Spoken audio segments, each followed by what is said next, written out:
Kaskaskia is a quiet little village in southern Illinois with a 2020 census population of 13, but it cannot be reached by road from Illinois. The village is located on a 70-acre island surrounded by the Mississippi River. To get there by car, one must travel over a bridge located in the neighboring state of Missouri.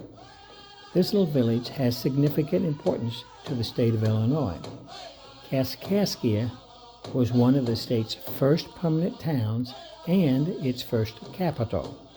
It was originally located on the east bank of the Mississippi River in southern Illinois. The town was settled by French fur traders in 1686 and became an administrative center for the area.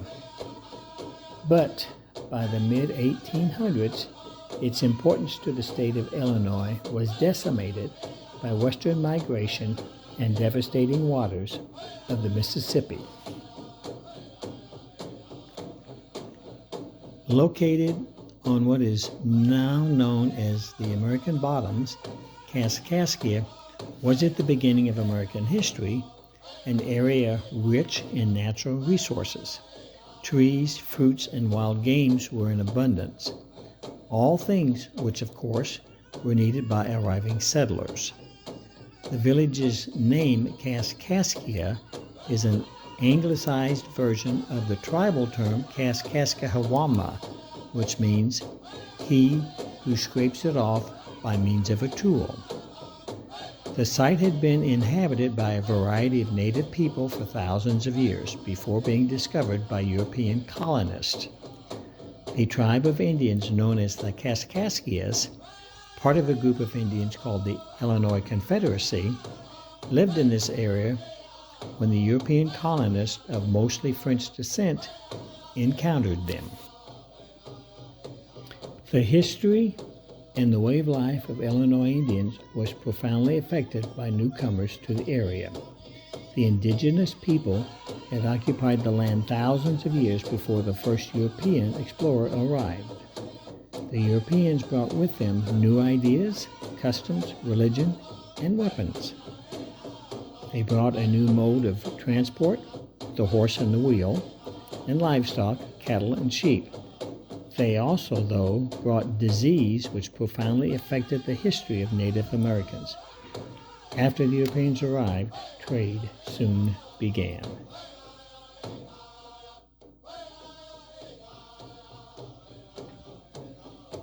The original site was established near the mouth of the Kaskaskia and Mississippi rivers. It proved to be a perfect location for transportation of goods north and south, making it ideally located for the later westward expansion. The surrounding Illinois Indians were friendly with white settlers and protected them from hostile Indians of the south and west. Because of its abundance of resources, Kaskaskia became a commercial hub for trading. Goods were transported over the Mississippi via flat-bottom boats to and from New Orleans. Life for a while was good for the colonists. The village of Kaskaskia was finally established in 1703 by the Kaskaskia Indians, French traders, and Jesuit missionaries.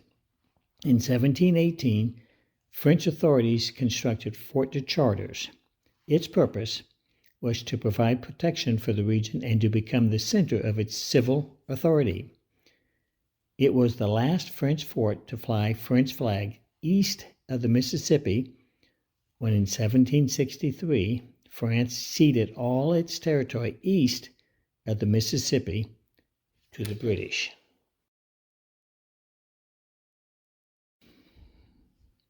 In 1741, because of its strong ties to France, Louis XV of France recognized its importance by presenting the community and the mission of Immaculate Conception Catholic Church with a 650-pound bell as a gift. The bell is known as the Liberty Bell of the West. By the mid-1700s, though, America was embroiled in the French and Indian Wars, which was from 1754 to 1763.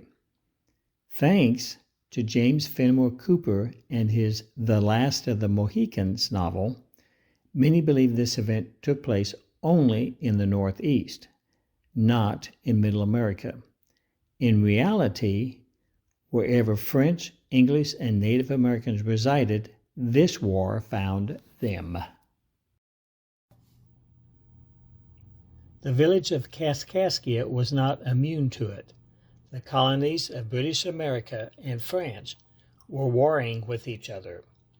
Both sides claimed Native Americans as allies, and both sides were supported by military units from the parent country. In 1756, fearing that the threat of attack from the British, this French sympathetic community began construction of Fort Kaskaskia on Garrison Hill on a bluff overlooking the town. In 1766, the British had gained control of the surrounding area. Rather than losing the fort to the English, the French burned it down. The English then garrisoned troops in an empty Jesuit home in Kaskaskia. They called it Fort Gage and named it after the British General Thomas Gage. The British remained in control until July 4, 1778. Then, under cover of darkness and without firing a shot, George Rogers Clark captured Fort Gage. As a result, the French people of Kaskaskia came under control of the United States of America. On November 29, 1803, George Rogers Clark's younger brother, William, arrived at Fort Kaskaskia with Meriwether Lewis. William Clark and Meriwether Lewis were commanding the newly formed Corps of Discovery. We now refer to it as the Lewis and Clark Expedition. By 1807, the U.S. military closed the site, but its location was used off and on for the next few years. Kaskaskia in the American Bottoms was firmly established as an integral part of Middle America. At its peak, the population was several thousand people. On December 3, 1818, Illinois became the 21st state. Because of its importance, Kaskaskia was named as the first capital of Illinois. But a year later, it was decided to move the capital to a more central location, Vandalia. By 1833, most Indians had migrated to the west. This was most likely due to the disruption of their culture caused by the expansion of the European civilization. In 1884, the Mississippi River decimated the town. The great flood of that year nearly destroyed it. As a result, most of the residents either moved inland or to St. Louis, Missouri.